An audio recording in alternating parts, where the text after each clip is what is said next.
আরে আরে আরে, ক্রিসমাস তো চলেই এলো, আর কবে বানাবে কেক? আচ্ছা, তোমরা কি জানো তোমাদের রান্নাঘরে থাকা মাত্র 1 কাপ সুজি আর হাফ কাপ ময়দা দিয়ে এত সুন্দর নরম তুলতুলে কেকটা তৈরি হবে? তো চলো ভিডিওটা শুরু করি। তো সবার আগে তোমরা নিয়ে নেবে 1 কাপ সুজি, সমান পরিমাণে জল দিয়ে ওটাকে পেস্ট করে নিয়ে এখানে দিয়ে দেবে ময়দা, হাফ কাপ ময়দা দেবে, ভালো করে ফেটিয়ে নিয়ে দিয়ে দেবে এখানে বেকিং সোডা, তারপরে দিয়ে দেবে 3 থেকে 4 চামচ মতো তেল দিয়ে এটাকে ভালো করে ফেটিয়ে নিয়ে 10 মিনিট রেস্টে রাখবে।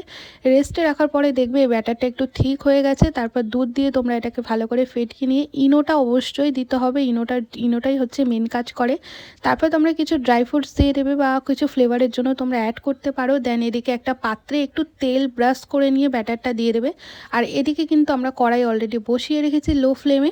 তো আমাদের কাছে বালু ছিল না, তো লবণ ইউজ করেছি। দিয়ে এটা ভালো মতো ঢাকা দিয়ে দিতে হবে যাতে কোনোভাবে হাওয়া ভেতরে বা বাইরে না যাওয়া আসা করে।